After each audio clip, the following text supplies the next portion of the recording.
what we do here is go back. Hey, I'm Tripper. This is Team GSF. We're here to give you the briefing video for Ghundy Ghar 3 happening this weekend. Make sure you pre-register your tickets. The team's going to step in, introduce themselves, and tell you how we're going to do this. We'll see you on the field.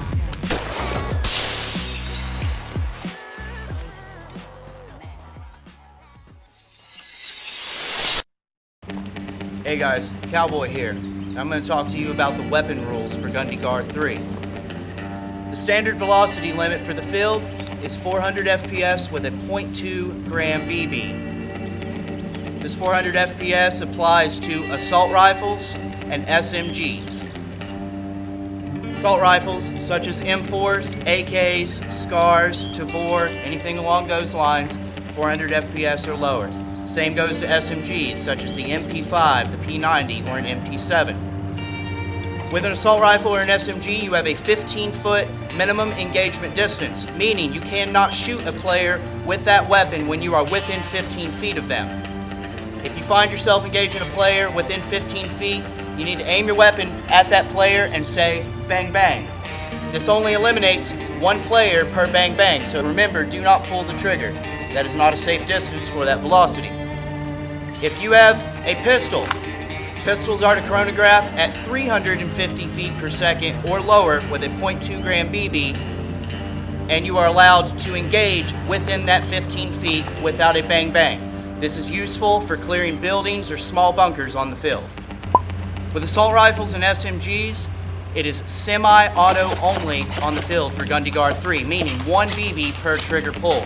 You are not to at any time swap over to full auto with your assault rifle or SMG. Outside of your standard assault rifle class, there are 3 other roles. I'll explain them now. The first is support, or a heavy machine gunner. These guys are going to run heavy machine guns or LMGs, such as the M249 Bravo and M60. These guys' velocity is at 400 FPS with a .2 gram BB as well. However, are allowed full automatic capability within 30 rounds a second. They have a 35-foot engagement distance and are required to carry a secondary on their person to engage targets within 35 feet. The next weapon class is a designated marksman. These guys carry DMRs, a designated marksman rifle. The weapons are allowed to shoot up to 450 FPS with a .2 gram BB and have a 50-foot engagement distance. These weapons are to only fire in semi-automatic and are not to exceed 4 BBs per second, the 4-to-1 rule. Designated marksmen are also required to carry a secondary firearm under 400 feet per second to engage targets within 50 feet. Lastly, there is the sniper weapon class. Snipers are required to run a rifle that is bolt action, meaning that you have to rack the bolt per 1 BB. The velocity of a sniper rifle is not to exceed 550 FPS with a .2 gram BB, and they have a 100-foot engagement distance. They are also required to carry a sidearm on them under 400 feet per second in order to engage targets that are within 100 feet of them. Another thing that I would like to cover would be melee weapons and grenades. With melee weapons, they are to be made of rubber. They're not to have any sharp edges, such as a cold steel knife like this one. They're also not to exceed 12 inches, so don't bring any boffer weapons or really long cold steel weapons. One touch anywhere on the body is a kill, so keep that in mind when you're out there playing at Ghundy Ghar 3. Another thing, grenades, such as this Thunder Bee, or other styles like the Cyclone Grenade or Tornado Grenade. They will clear any room that they're thrown into. All players are going to be dead that are not behind hard cover, or 25 feet with eyes on, meaning if the grenade discharges within 25 feet of a player that has line of sight of it, that player is dead by the grenade. The grenade does have to successfully discharge in order for the kill to count. So a Thunder Bee must go boom, or a Cyclone or a Tornado must discharge its BBs in order for the kill to be effective. Hey guys, what's up? This is Jake from Team GSF. Next I'm going to explain to you our medic rules for Ghundy Ghar 3 coming up. Each squad is only going to have one medic per squad. Every player is going to be carrying bandages like these right here. These are ace bandages. You can pick them up at the store before the day of the event. When you are hit, your medic will approach you. When he approaches you, you will give him one of your 2 ace bandages. When you do, he's going to take the time to tie that bandage on you anywhere from your elbow to your wrist on your left arm only. Whenever it is tied, the tails of the bandage must be tucked in so that they're not flapping around, you're not stepping on them. Whenever you are hit, you have 5 minutes to bleed out. Within that time, the medic has to reach you. If a medic doesn't reach you within 5 minutes, or you've already been revived the maximum amount of times, you are going to return to your respawn.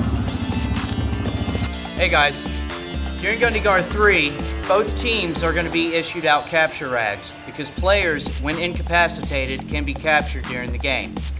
Each squad leader for both teams is going to be issued 2 capture rags to direct out to their troops to make a call to capture a player on the field. In order to capture a player, you're going to go up to that player, you're going to remove their dead rag, hand it back to him, and replace it with this white capture rag. Make sure it's visible on the player's body. At that point, you're going to want to escort the hostage to either your CO or your XO.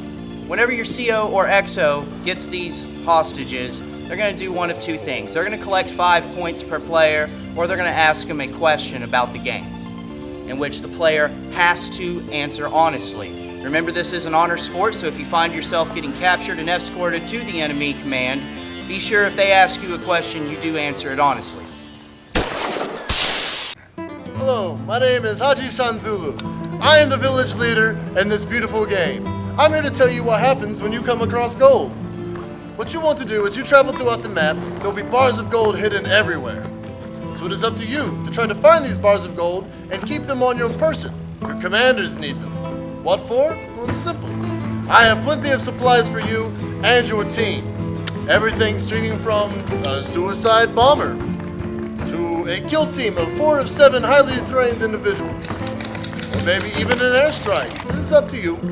Take that gold and bring it to your commander, and they will decide how to distribute it. So, while you are traveling about, you will notice there are plenty of natural Afghans walking around. This is their hometown. So, if they are just wearing the beautiful traditional man dress and techie vest, but with no combat vest and no weapon, they are just regular people. Leave them be, talk to them, see what they're into, just interact with them. But if they are wearing a tactical vest or a suicide vest with the wires and explosives, and maybe a firearm such as this, they could be an opponent, or they could be a kill team coming to help your team. It's up to you to decide, but I recommend you do not shoot my boys. Alright, I'm Tripper. This has been the briefing for Ghundy Ghar 3 coming up this weekend. We'll see you on the field. You know the basic rules. We'll be going over point systems and the green versus tan teams and more at the on-field safety briefing. This is just to give you a heads up and some basic ideas on the rules we abide by. We'll see you out there.